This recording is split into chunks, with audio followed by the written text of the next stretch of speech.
सोचा था दिल्ली जाएंगे, अपने लिए और अपने बच्चों के भविष्य के लिए कड़ी मेहनत करेंगे और उनको एक अच्छा भविष्य देंगे। तमाम लोग छोटे छोटे राज्यों से देश की राजधानी दिल्ली में आते हैं, यहाँ तक कि बड़े बड़े शहरों में भी जाते हैं। सोचिए, सिर्फ इस उम्मीद में कि हमारे परिवार को 2 वक्त का खाना मिल पाए, हमारे बच्चों को अच्छा भविष्य मिल पाए, उनको पढ़ा लिख कर अफसर बना पाए और कहीं ना कहीं उन्हें गरीबी से भी निकाल पाए। लेकिन देश के हालात बेहतर के बजाय बदतर होते जा रहे हैं। अच्छे दिन की कल्पना करने वाले और अच्छे दिन का सपना दिखाने वाले तमाम सत्ताधारी लोग ये भूल गए हैं कि अच्छे दिन का जो वादा जनता से किया था, उन वादों का क्या हुआ। पिछले कई सालों से आप देखेंगे कि जनता जो है तिल तिल कर मरने के लिए मजबूर हो रही है। महंगाई, बेरोजगारी, भ्रष्टाचार और अब सोचिए पेट पालने के लिए भी लाले पड़ गए हैं। कई घरों में तो चूल्हा तक नहीं जल पा रहा है। इतना महंगाई का असर आपकी रोटी से लेकर आपके चूल्हे की आग तक जा पहुंचा है।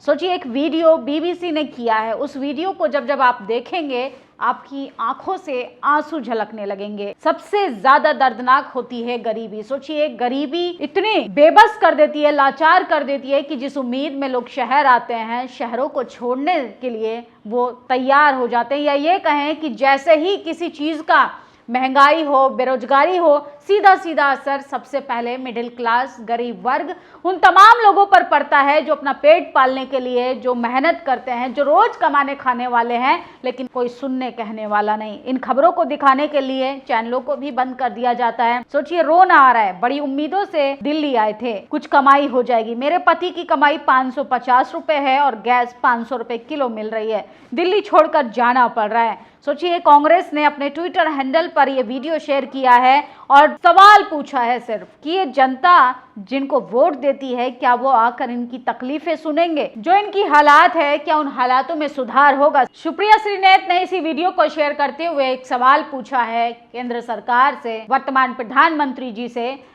क्या देश के जनता के जो सपने थे उनको तोड़कर कैसा लग रहा है? लोगों ने अच्छे हालातों के लिए आपको चुनकर सत्ता में भेजा था, लेकिन इनकी दर्दनाक स्थिति को कोई दिखाने और सुनने वाला नहीं। और सोचिए, भाजपा विधायक तो बड़ी बड़ी बातें करते हैं, भाजपा के कार्यकर्ता और यहाँ तक कि छोटे भैया नेता भी लाइसेंस मिला हुआ है गुंडागर्दी करने का। यूपी का एक वीडियो सबसे ज्यादा वायरल हो रहा है। यूपी भाजपा एमएलए राजेंद्र पटेल के बेटे एसडीएम को धौंस दिखा रहे हैं। जाम में कार का हूटर बजाया, एसडीएम से बोला हमारे पापा विधायक हैं। इसके बाद एसडीएम ने कार को सीज कर दिया। इस तरह भाजपा विधायक के बेटे का दाव उल्टा पड़ गया। तो सोचिए, उत्तर प्रदेश हो चाहे बीजेपी शासित राज्यों की बात करें, ये वहां पर रंगबाजी लगातार चालू है और ये वही लोग हैं जो कानून को भी नहीं मानते। और सोचिए, हमारे देश में जातीय नफरत तो पहले ही थी, धार्मिक उन्माद तो पहले ही फैलाया जा रहा था और अब बढ़ता जा रहा है नस्लीय भेदभाव। किस तरीके से नॉर्थ ईस्ट के लोगों को जगह जगह टारगेट किया जाता है।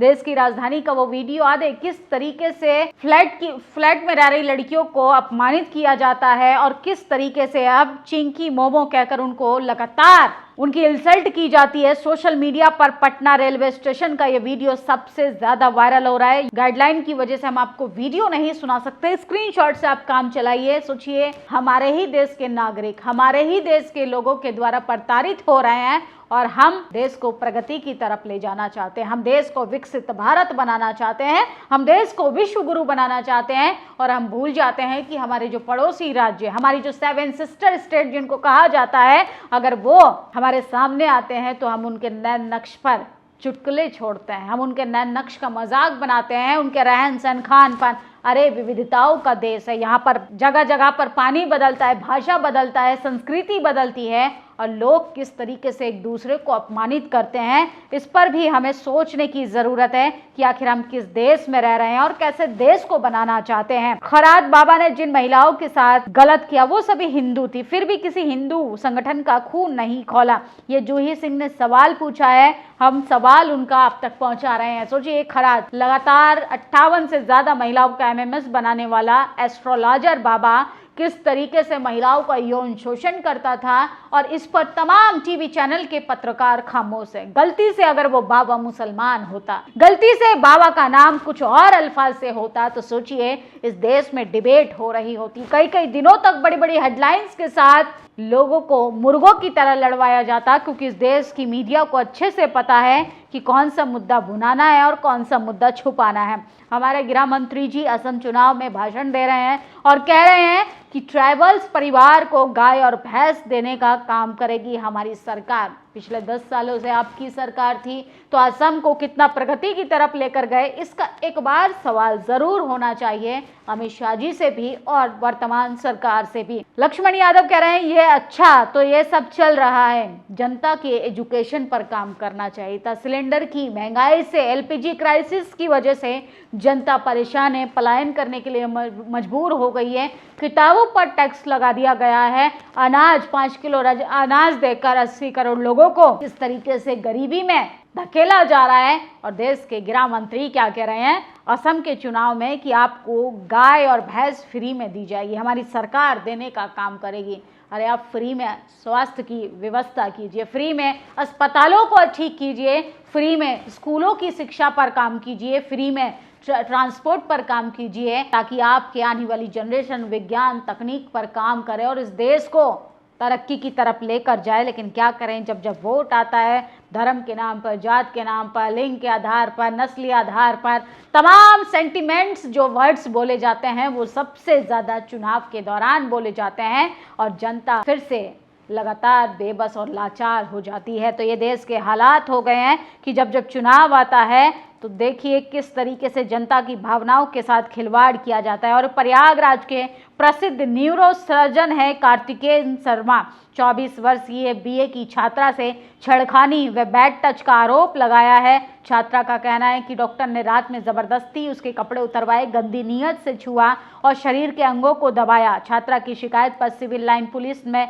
मुकदमा दर्ज कर लिया गया है। छात्रा को मेडिकल के लिए भेजा गया है। बुधवार 10:30 बजे क्लाइव रोड इलाके में ये घटना हुई। डॉक्टर कार्तिकेय शर्मा 55 वर्ष का है, क्लिनिक चलाते हैं। देर रात एक मरीज देखते हैं। धूमनगंज की रहने वाली छात्रा अपने भाई के साथ माइग्रेन के इलाज के लिए पहुंची थी। छात्रा को 74वां नंबर मिला था। भाई का कहना है मुझे ज़रूरी काम था इसलिए वो बाहर चला गया, बाद में लौटा तो क्लिनिक पर बवाल हो गया। बहन के पास पहुंचा तो पूरी सच्चाई बताई, फिर घर वाले और पुलिस को सूचना दी। हम सिर्फ आपको खबर बता रहे हैं। इस तरीके का चल रहा है कि महिलाओं के साथ लगातार बदसलूकी का जो डेटा है वो लगातार आसमान छू रहा है। और सुप्रिया श्रीनेत ने कुछ सवाल पूछे हैं। खाड़ी में युद्ध चल रहा है मगर मोदी सरकार की लफाजी से ही फुर्सत नहीं है। बेचारी जनता महंगाई की मार झेल रही है। सोचिए 1 अप्रैल के हिंदुस्तान में तमाम चीजें बढ़ गई हैं, जिसपे रेट जो है वो आसमान छू रहे हैं और गरीबों की मार जो है महंगाई ने तोड़ दी है और लोग पलायन करने के लिए मजबूर हो गए। कमर्शियल एलपीजी सिलेंडर के दाम 218 बढ़ाए गए। प्रीमियम पेट्रोल के दाम 11 रुपए बढ़ाए गए। प्रीमियम डीजल के दाम जो है 1.5 रुपए प्रति लीटर महंगा हो गया। टोल टैक्स 10% महंगा हो गया। फास्ट ट्रैक पास के दाम 75 रुपए बढ़ाए गए। 900 दवाओं के दाम 10% बढ़ाए गए। बुखार, लीवर, किडनी, बीपी, शुगर की दवाई शामिल 5 का बिस्किट अब 6 में बिकेगा। 30 की ब्रेड अब 35 में बिकेगी। 100 की चप्पल 120 में बिकेगी। पहले भी एलपीजी गैस, पेट्रोल, डीजल के दाम बढ़ाए गए। वहीं दुनिया के तमाम देशों में अपने लोगों को राहत दी। ऑस्ट्रेलिया की सरकार ने 3 महीने के लिए पेट्रोल 26 सेंट सस्ता किया और एक्साइज ड्यूटी आदि करके सीधा फायदा जनता को दिया। ट्रक वालों के लिए रोड यूजर चार्ज भी फ्री कर दिया, जिससे ट्रांसपोर्ट होने वाली चीजें जैसे दूध, फल, सब्जी, अंडे, मीट महंगा ना हो। ब्रिटेन की सरकार ने हर परिवार को बिजली का बिल 100 पाउंड की छूट दी। जब भी दिक्कत और महंगाई की बात करो तो चढ़न चुम्बक पाकिस्तान और नेपाल जैसे छोटे देशों से बुरा हाल का हवाला देने लगते हैं और हम अपनी तुलना ब्रिटेन, ऑस्ट्रेलिया से करेंगे या टुच्चे पाकिस्तान से। मोदी सरकार की कोई जिम्मेदारी है या नहीं, या लोगों को उनके हाल पर छोड़कर महामानव बस प्रचार प्रसार करते रहते हैं। लोगों को राहत देना सरकार का काम है। कब तक झुंझुना बजाकर जुमले फेंकते रहेंगे? कुछ सीखिए उन देशों से जो लोगों को प्राथमिकता देते हैं, आपकी तरह उनके हाल पर नहीं छोड़ते हैं। सोचिए महंगाई, बेरोजगारी की मार की वजह से जनता पलायन करने के लिए मजबूर हो गई है। उन तमाम लोगों की उम्मीदों का क्या जो सपने सजोकर, जो अपने बच्चों का उज्जवल भविष्य के बारे में सोचकर शहरों की तरफ आए थे। और सोचिए एलपीजी के दाम ने उनके सपने भी तोड़ दिए, उनकी हिम्मत भी तोड़ दी। अब लोग पलायन करने के लिए मजबूर हो गए हैं। आप लोगों की क्या प्रतिक्रिया इन खबरों पर? अपनी राय जरूर दीजिएगा। शुक्रिया। नेशनल दस्तक की आपसे गुजारिश है कि अगर इसको बचाना चाहते हैं तो नेशनल दस्तक को सब्सक्राइब करने के लिए रेड कलर के सब्सक्राइब बटन को दबाएं, फिर बेल आइकन की घंटी दबाएं। नेशनल दस्तक को बचाने के लिए बहुत जरूरी है कि हर खबर को शेयर करें, लाइक करें, कमेंट जरूर करें।